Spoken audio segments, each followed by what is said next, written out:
Okay, we'll open at 6:02. Any adjustments to the agenda? I wanted to add, ATVs. Okay, old business? Yep. Okay. Anything else? Jonathan? All right, and signing of warrants, we're in progress. Minutes from August 21st. All done? They look good to me. Yeah, they look perfect.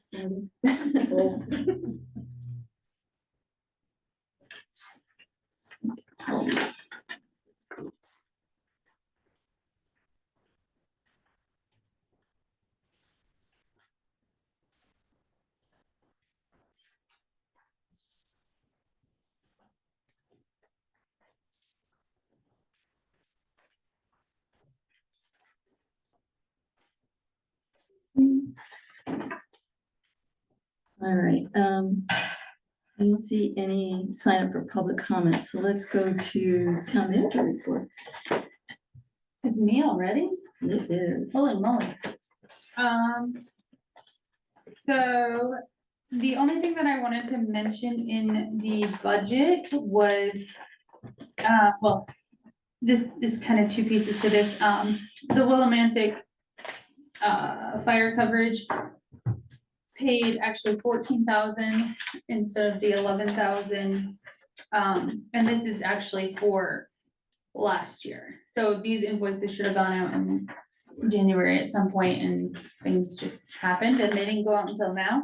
But they upped it to, well, they paid the additional 2,800 and something to 14,000, and then it won't be such a big jump when we go to either 16 or 18, depending on what aligns with what we do with the county, With it, because right.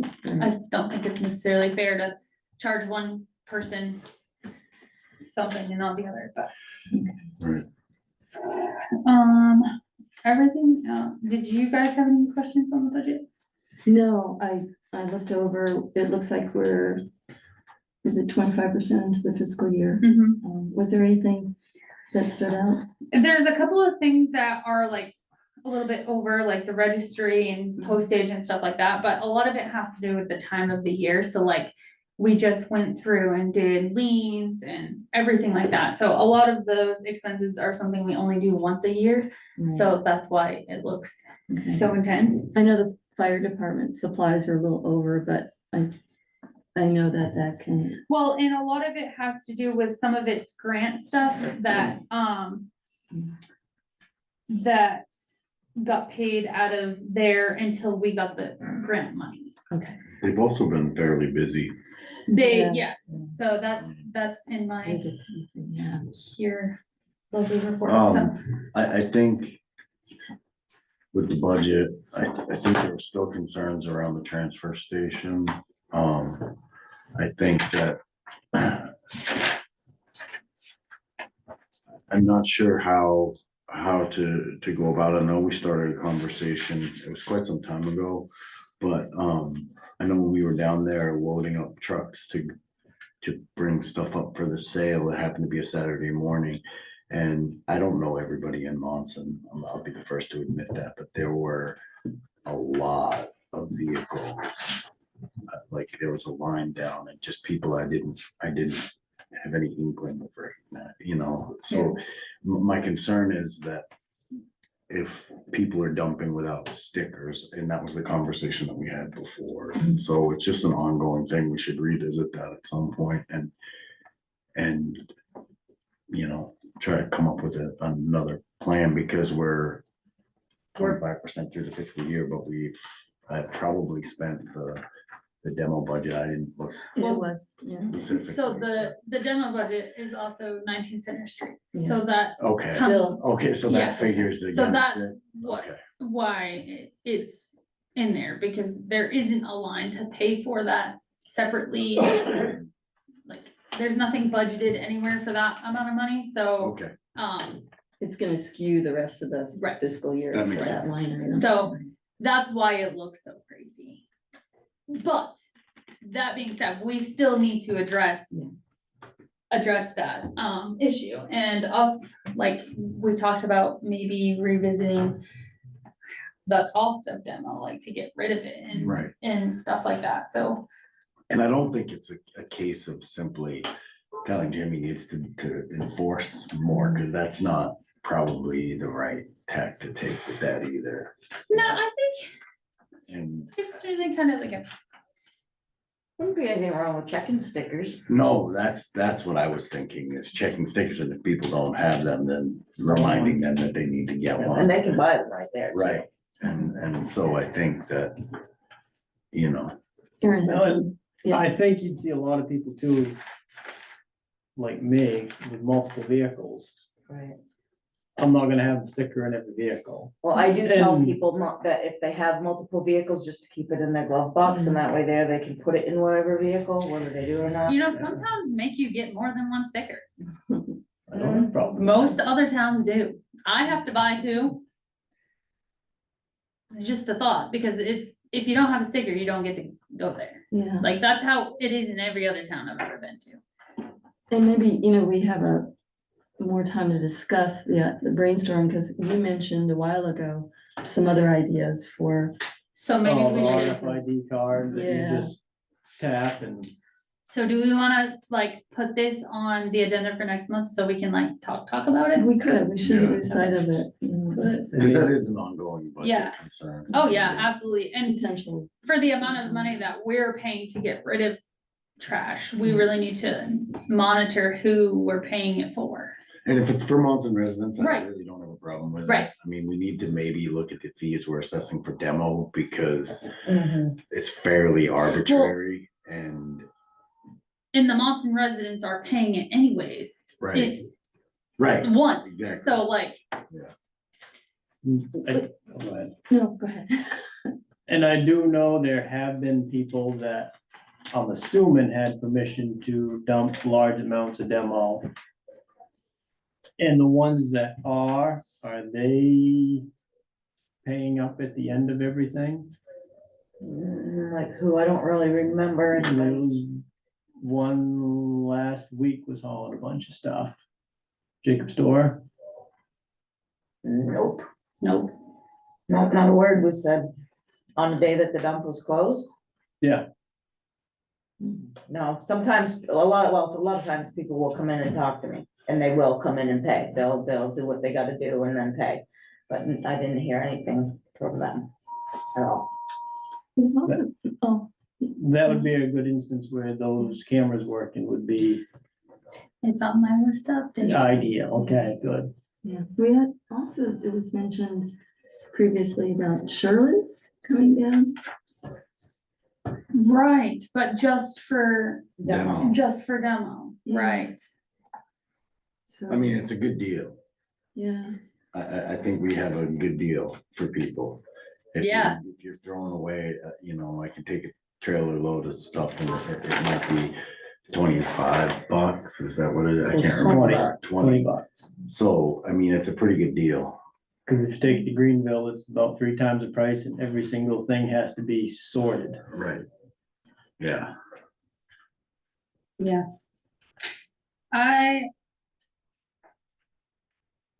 I'm gonna have a conversation with Shirley to mm, see if they want their residents to use our transfer station, they can pay for the residents to use our transfer station. But if they don't, then we're gonna have to start telling them that you're a Shirley resident and we don't take. Well, I things also from think that they should pay a little extra because residents of Monson are paying for the extra with their taxes. Mhm. Right, So so, therefore, the town of Shirley should be paying a set amount of that. well, it's just like the county does for Blanchard and Elliottsville. Right.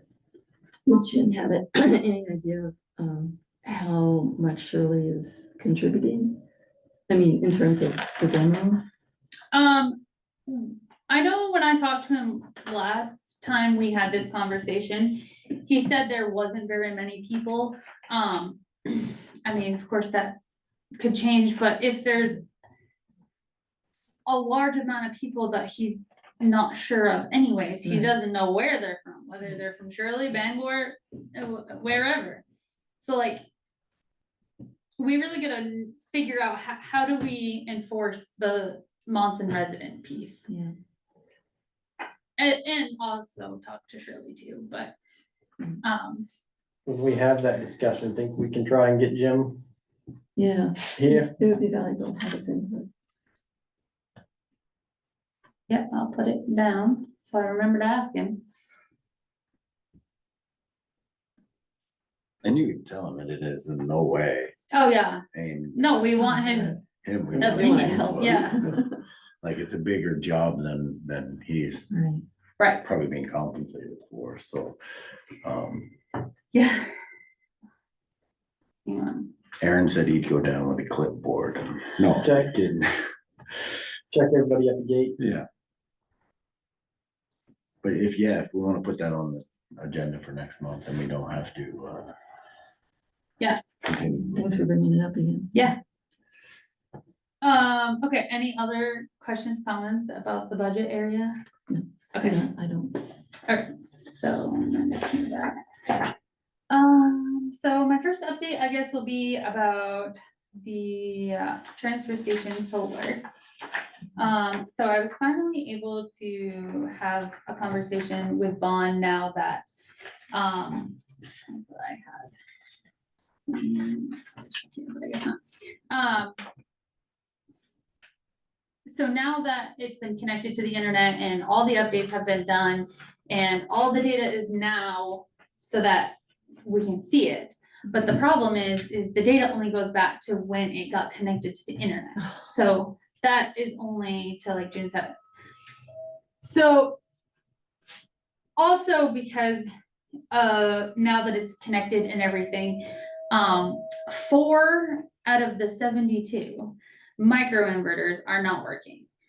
So he is saying that they don't work because of the lack of software updates and everything where it wasn't connected to the internet and he had no way of knowing if they weren't working or not and all of this stuff. And so I'm like, so because before I move on to that piece, Revision Energy is coming on the 18th to look at and possibly replace those 4 inverters. So At his cost? yes. And so he's saying that the panels right now are only operating at 95%, which I feel like that's kind of pushing it, but that's neither here nor there. They're not making anything. So, Yeah. so he was basically like, this kind of puts us both in a crappy situation because I've lost out on money too, not having access to internet, and now you guys also have stopped paying, and now that's 4 months worth of revenue that I haven't received. So like, and I'm like, yeah, but I would gladly give you money if you gladly gave mine back. But, and so I said, we still need to come up with some sort of reconciliation of some sort. We can't just say, oh, well, it wasn't connected to the internet. So going forward, and so basically so in the mix of this, I had another solar company come and meet with me, that does community solar. So the reason for coming was to talk to me about community solar, but then I had 1,000,006 questions about our solar. So we pretty much didn't really talk about the whole community solar piece, and he explained to me what is going on down there. And he looked at the bills and the generation and everything, and he was like, something's weird here. And so what he doesn't understand is why there is something using the generation before it's ever metered. So it's almost like, so the only way to actually know what's being generated is from this piece of equipment that's just got connected to the internet and all of that stuff. But really, it should be that meter that before it goes to the transfer station, but it's not. So it's actually, it's almost like the transfer station is priority 1 and priority 3. Right, that's what, so, and you said there were 2 meters. So there's 2 meters, but the transfer station is still using it first. So what's happening is it's using it at the same time as generating. But like if it's at nighttime or it's raining or something. What draws that much electricity? See, that's the thing, is there's no way of actually knowing how much When the electricity. transfer station is closed, I mean, Jim's refrigerator. Yeah, like, I'm That's what I'm sorry, saying. that- that's exactly, so that was my point. I'm like, the transfer station's open 2 days a week. And so now what he's saying, which I feel like we've kind of come to some sort of understanding. So with the data that he has got from the end phase or whatever, we can see what the transfer station uses as an average every month. Here you go. So what I suggested is taking the total generation of the solar that is shown on the CMP bills. Right. And then adding what the transfer station usually uses per month, then that would be a semi-estimate That's my right. of what the actual generation would have been for that month had we been able to collect the whole. So we don't pay, like. Do we know where the electricity that the transfer station uses is, like, do we have a differentiation between? On the CMP bill, And what's Right. being used. what, Well, what we're buying from CMP versus what is being generated by the. It should say. on the Well, CMP. well, the thing is, but it doesn't show on the CMP It bill doesn't. because there's a meter before it gets to Right. CMP. So there's no way of actually knowing the usage of the transfer station. But with the end phase information, it will show us what the transfer station has been using as a monthly average from June to now. And But we it can- doesn't tell us where that power came from, that the transfer station used. Like, What it's using it for. No, is it possible that it's pulling that from the grid versus the solar? I mean, if it's just total usage, but I would be able to subtract what was pulled from the grid from the CMP Okay. bills. So I'll be able to see the difference between the I two. get what you're saying. Yeah.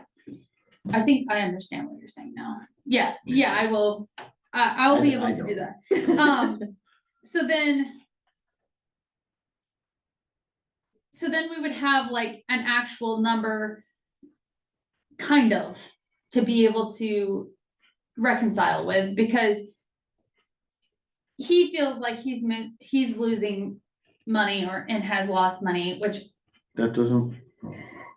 in We've been paying him every month Right. based on a fictional generation that has not existed.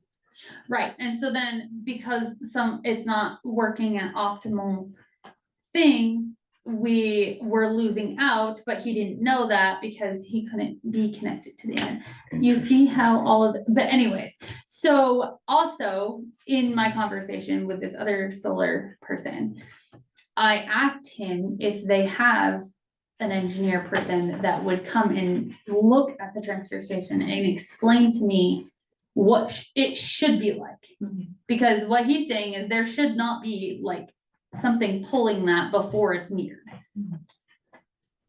So, so that's the next step, I guess, is he's going to be, I just talked to Vaughn this morning. I called him last week, but he didn't answer.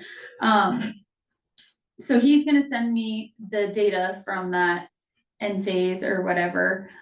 He also said that there was a reconciliation like 2 years ago. I was here 2 years ago. I don't remember that at all. So I asked him to send me some proof of whenever, he's like, well, it was before you. And I'm like, well, this October is gonna be 4 years, so. He must have record of that. He said. So I asked for proof of that too. And then, when he gives me the data from the end phase, I'm gonna run my idea of how I think the reconciliation should go by the other solar engineer, just to see what his thoughts and feedback are too, because that's the only way I can think of that we can retroactively have some sort of number without just being like, well, give or take 15%. When all the streetlights were changed over to LED, was that one down to the dump changed over? I do not know. That was before me, but I can look. Cause that would possibly explain a larger draw. True. Let me write that down so I can look at that. Street lamp.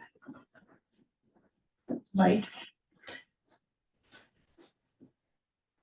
Because the other. Cause there's a separate meter for the snow plow plugins, correct?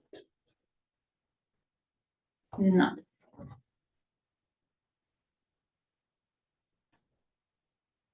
I don't think so, because then there's the 2 bills. Yeah. I was gonna say. There's no takeoff for that? Plug into the television, yeah. Yeah. With an extension cord running into a mud puddle that I got in trouble for last fall. And well, then that shouldn't be the responsibility of the town. What, paying for the The snow plow to have the truck plugged in. The snowplow was, they used to pay for it. Oh, I really? don't know what this one does. Well, I'm gonna say it doesn't pay for it. But also like, we should have included that in his contract. Right. Well, make a note that certainly going forward, but we need to look at Yeah, that. good point. I have another question. Okay. So Vaughn, how can I word this? So Vaughn can't tell from his software or data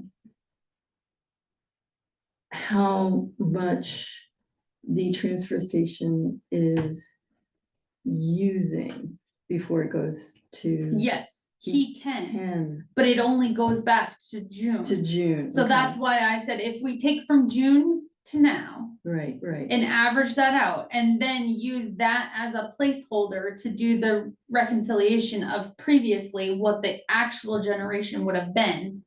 Because the CMP bills would say the average usage at the transfer station, let's just say 300, okay? If it was 300 before it ever hit the meter. Right. And the generation on the CMP bills was 2,100. Okay, so the actual generation would be 2,400. Right. And that's what, like, I think using an average for what the transfer station is using, and it might even be worth going back to 2019 before we had solar to see what it was using during the winter time too, with the snowplow people being plugged in. Right, right.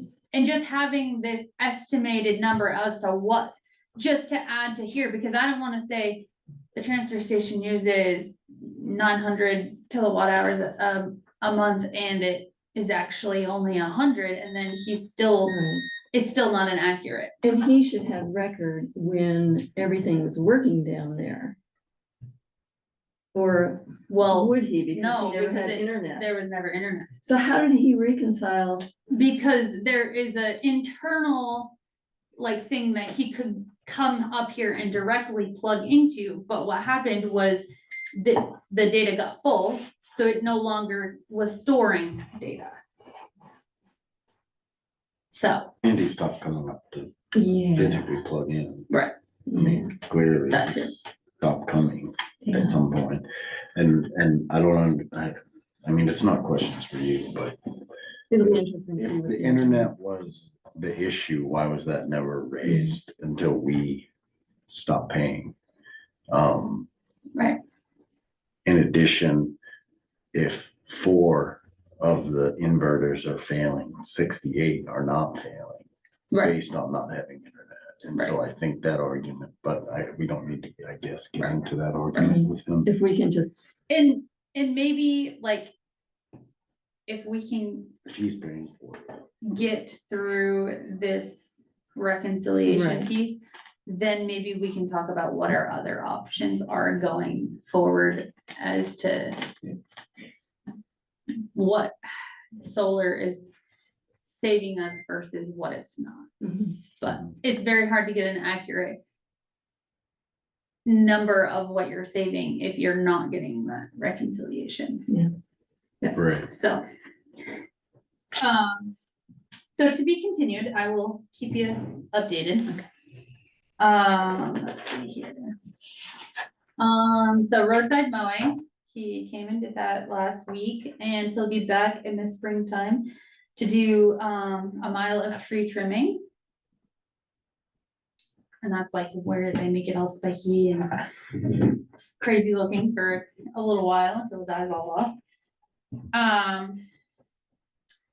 So parking, the no parking signs got put up at the triangle, and for now, they're just screwed to the telephone pole that's already there. But if we want to add, the guarding fencing, I was thinking of putting the posts like on the edge of the garden fencing or whatever, like enough out of the way so that, like you said, if you have to pull to the side, you're not hitting it, but for now, I just put them on the telephone pole, and that was a nightmare and a half. Both of my orders got canceled after they said that they were shipped. And then, so eventually I just drove around town to everywhere trying to find signs to put up there, so where'd you There- find them? I found them at, Guilford Hardware. Oh my gosh. I Did know, you hear from the fire marshal? yep, hang on just a second.